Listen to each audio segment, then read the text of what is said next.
আসসালামু আলাইকুম রহমতুল্লাহি ওবরকাতুহু। সম্মানিত দর্শক, আওয়ামী লীগের শীর্ষ নেতাদের অনেকে পালিয়েছেন। অনেকে পালা থেকে ধরা পড়েছেন, অনেকে ধরা পড়েননি।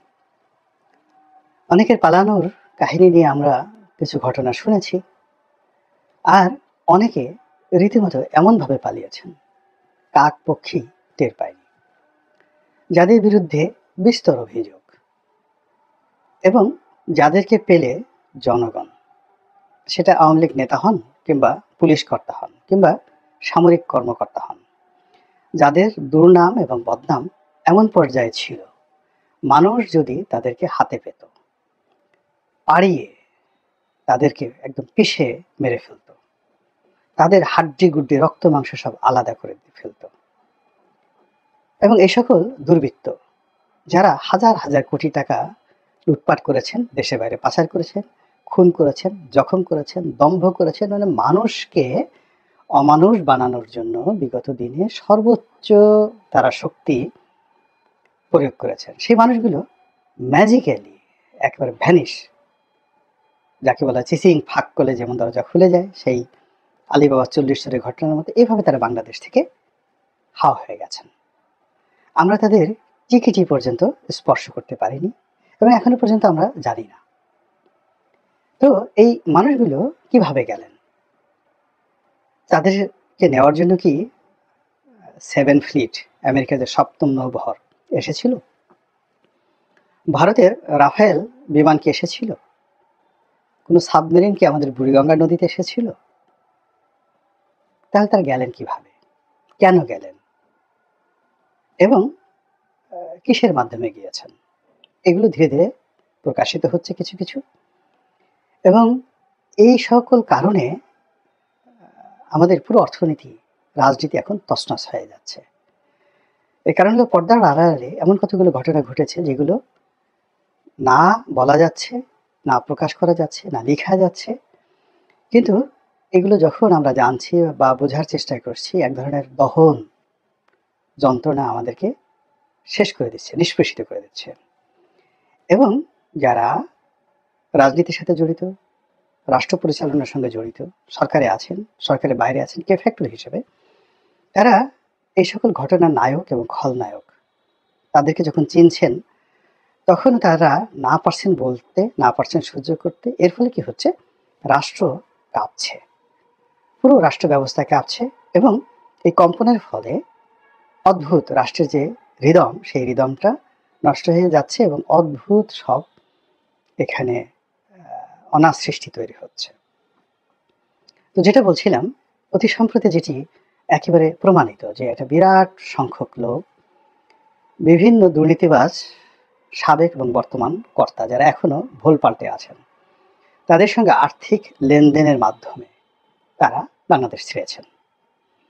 এবং প্রাথমিকভাবে ধারণা করা হয় যে কম করে হলেও 10,000 কোটি টাকা এখানে লেনদেন হয়ে গেছে। কেউ 200 কোটি টাকা দিয়েছেন, কেউ 500 কোটি টাকা দিয়েছেন, কেউ 100 কোটি টাকা দিয়েছেন, কেউ 1 কোটি টাকা দিয়েছেন, কেউ চেক দিয়েছেন, কেউ নগদ দিয়েছেন, কেউ সহায় সম্পত্তি লিখে দিয়ে গেছেন। এইভাবে এ যাবৎকালে কম করে হলো 10,000 কোটি টাকা।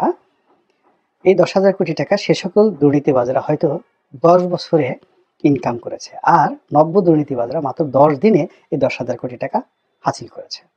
এক।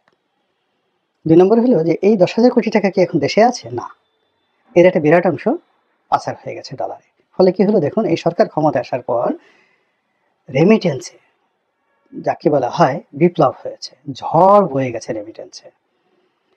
বাংলাদেশ ব্যাংকে যে পরিমাণ ডলার এসেছে, এই ডলারের কারণে ডলার মূল্য 100 টাকার নিচে চলে আসা উচিত, কিন্তু সেই ডলার মূল্য সরকারের যখন পতন হলো তখন 117 টাকা ছিল, এখন সেটা 127 টাকা কেন হলো? আরো 10 টাকা বাড়লো কেন? মূল কারণ হলো এই 10,000 কোটি টাকা নব্য যারা দুর্নীতিবাজ তারা কিন্তু পাচার করে দিয়েছে, কোনো সন্দেহ নেই। এ গেল একটা। 2 নম্বর হলো যে এই যে আওয়ামী লীগের যারা গেছেন, এই 10,000 কোটি টাকার যে ট্রানজাকশন, এই ট্রানজাকশনটা না হওয়ার কারণে ব্যাংক ব্যবস্থা, বীমা ব্যবস্থা, অর্থনীতিতে রীতিমতো একটা নতুন ক্ষত তৈরি হয়েছে। আগে যে ক্ষতটা ছিল, সেই ক্ষতের সাথে এই 10,000 কোটি টাকার একটা নতুন ক্ষত তৈরি হয়েছে। তার সঙ্গে সঙ্গে যে আন্ডার টেবিল যে লেনদেনগুলো হচ্ছে ইদানিংকালে, এবং কিছু খবর জাস্ট যেগুলো শোনা কথা শুনেছি, মানে পিলে চমকানো। যেমন ধরুন, আওয়ামী লীগের একজন নেতা, আওয়ামী লীগ মাইন্ডেড একজন ব্যবসায়ী, তো তিনি এক মুহূর্তে যাদের হাতে ক্ষমতা আছে, সেটা রাজনৈতিক দল হোক, রাষ্ট্র ক্ষমতা হোক, প্রশাসন হোক, তাদের কারো কারো নামে, আত্মীয় স্বজন নামে, বিশ্বস্ত এজেন্টের নামে তাদের বিপুল সম্পত্তি তারা পাওয়ার অফ অ্যাটর্নি দিয়ে গেছেন। এবং এই পাওয়ার অফ অ্যাটর্নির মাধ্যমে, যেমন ধরুন আওয়ামী লীগের নেতা তিনি তার সম্পত্তি, যেমন একজন রাজনৈতিক ক্ষমতাধর লোক আছেন খয়ের বন্ধু আছেন গয়ের বন্ধু আছেন ঘয়ের বন্ধু আছেন এইভাবে উমুর নামে তিনি সেই পাওয়ার অফ অ্যাটর্নি দিয়ে গেছেন। এখন এই সম্পত্তি বিক্রি করছে, অনেকগুলো সম্পত্তি বিক্রি হয়ে গেছে, অনেকগুলো বিক্রি হওয়ার প্রক্রিয়াতে আছে, এবং এই বিক্রির যে টাকা, এটি লন্ডনে যাচ্ছে, কানাডাতে যাচ্ছে, দিল্লিতে যাচ্ছে, কলকাতাতে যাচ্ছে। ফলে কি হলো? অর্থনীতি অস্থির।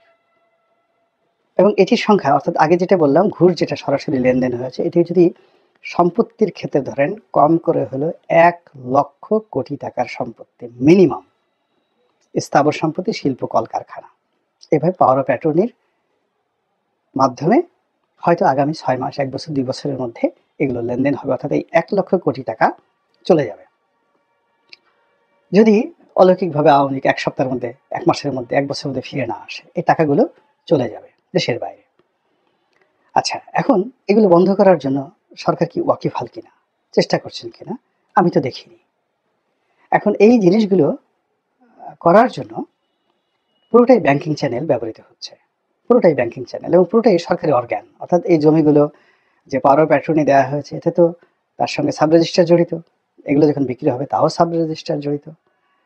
তো এবং এই টাকাগুলো যে লেনদেন হচ্ছে, সেগুলো প্রাথমিকভাবে যারা কিনছে তারা তো ব্যাংকের মাধ্যমে কিনছে, এতগুলো টাকা তো ক্যাশ লেনদেন হবে না।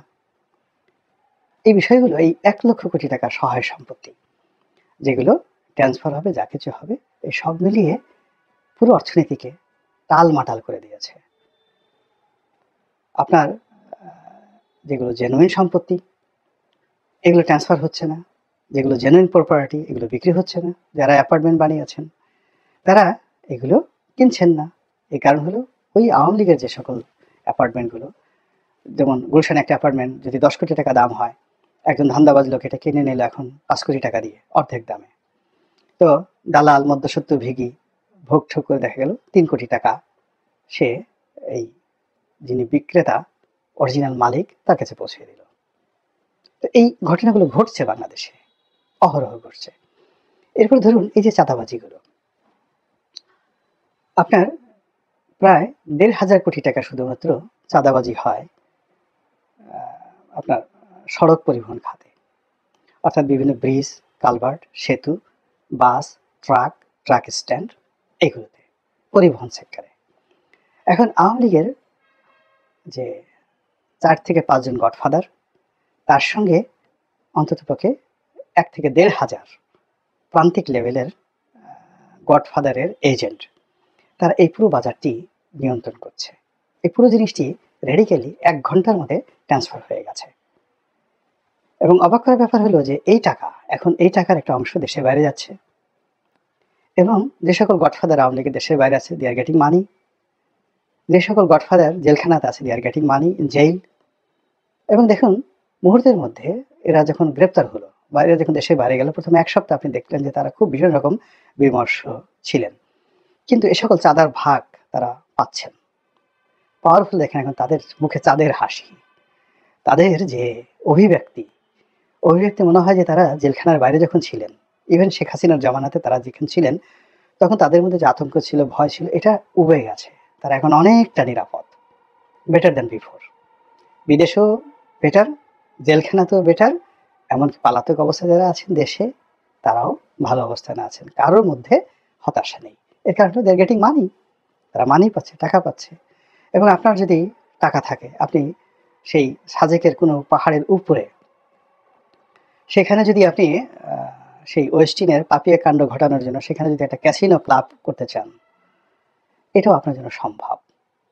আপনি যদি সেই মায়ানমার সীমান্তের কোনো একটি পাহাড়ের চূড়াতে একটা বালাখানা গড়তে চান, এবং সেখানে আপনি ঢাকার যে সকল উঠতি নায়ক নায়িকা, আপনি যদি মেয়ে হন তাহলে এখানকার যে সকল নায়ক দেহদান করে টাকার বিনিময়ে, আছেন আমাদের দেশে এখন অনেক নায়ক যারা আছেন, বিভিন্ন রকম সুন্দর চেহারা, এরা সেই বিকৃত রুচির যারা গড মাদার তাদেরকে দেহদান করে। আবার অনেক গডফাদার আছে যাদেরকে এই মানে যাকে বলে পরীর মতো সুন্দরী নারী রয়েছেন এই শহরে। কলকাতাতে অনেক ওই যে মারা গেল যে দেখেন আনার, এমপি আনার, তো এইগুলো ঘটনা এই শহরে কলকাতা থেকে নয়, বোম্বে থেকে অনেক নায়িকারা আসে। আপনার সানি লিওন এই ঢাকা শহরে এসে গেছেন। তো সানি লিওন কত টাকার বিনিময়ে এসেছেন, কার কাছে থেকেছেন, কাদের সঙ্গে তার কি হয়েছে, এগুলো তো আপনার পক্ষে সম্ভব। আপনি সানি লিওনকে ইচ্ছা করলে আপনি এই যে কোনো জায়গাতে, যে কোনো নিষিদ্ধ জায়গাতে, দেশের ভিতরে দেশের বাইরে এবং যে কোনো দুর্গম জায়গাতে আপনি তাদেরকে নিয়ে যেতে পারেন টাকার বিনিময়ে। এবং এগুলো আপনি দেখেছেন যে মোল্লা ওমর যতদিন জীবিত ছিলেন, তারপরে বিন লাদেন যতদিন জীবিত ছিলেন, যে গুহায় তারা থেকেছেন, তাদের বিত্ত বিলাসের অভাব হয়নি। তারা সেখানে টাটকা কেএফসি খেয়েছেন, পিজা হাটের পিজা খেয়েছেন, কোনো অসুবিধা হয়নি। এবং এটা বাংলাদেশেও সম্ভব। এবং বাংলাদেশের জেলখানাতে যারা ভিআইপি মর্যাদায় থাকেন তারা ইচ্ছা করলে একেবারে সোনারগাঁ শেরাটনের রমরমা গরম খাবার 1 ঘন্টার নোটিশে তারা পেয়ে যেতে পারেন। এটা কোনো সমস্যাই নয়।